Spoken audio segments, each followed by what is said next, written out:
So ayan guys, good morning. May nagtanong sa atin na isang viewer natin kung paano daw i-unlock yung password, ano raw password ng ating Eton fire pump. So ngayon ituturo ko sa inyo kung ano yung password nito. So ganito lang yan guys. Punta tayo dito. Ngayon titignan natin yung adjustin natin yung pressure kasi yung sa pressure may password talaga yun. Tayo dito sa menu. Yan. Hanapin natin yung setting ng pressure transducer. Yan. Punta tayo sa system configuration menu. Yan. Okay, acknowledge. Yan. Please enter password. Ito na guys. Ayan lang yung password nito. Yung arrow down, 1, 2, 3, 4. So ayun lang guys, pasok na. Yun lang yung password niya, 1, 2, 3, 4. So ngayon adjustin natin yung pressure niya. Hanapin natin calibrate pressure transducer. Ayan.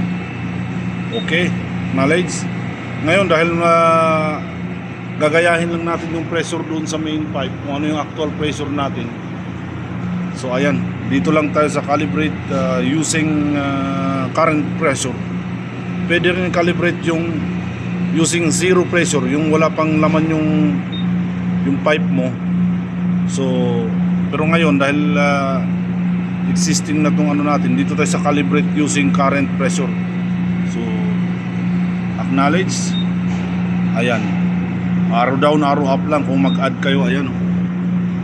Mag-add kayo, ayan. So after that, acknowledge nyo lang. Yan. And reset, save and exit. Yun, okay na yun guys. Ganun lang. So again, pag nanghingi ng password yung nyo, yung Eton panel nyo or Eton fire pump. Ayan. Pag nanghingi ng password, ayan ang password nya. Arrow down, arrow up. Itong save and exit and lamp test. 1, 2, 3, 4. So ganun lang kasimple guys. So ulitin natin. Ayan, puntahan natin uli yung pinuntahan natin kanina. Menu.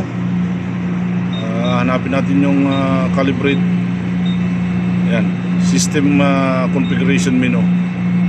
Okay, acknowledge. Password 1, 2, 3, 4.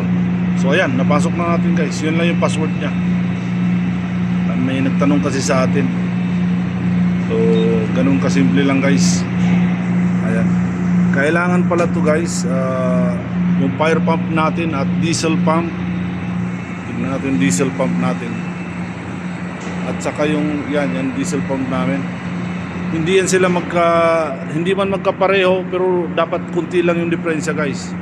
Ayan, ito yung sa aming jockey pump. Ito yung aming fire pump. Kasi ang mangyayari guys, pag malaki yung diferensya nung diesel pump, fire pump at jockey pump, dapat ang magbuboost lang ng pressure ninyo is yung jockey pump.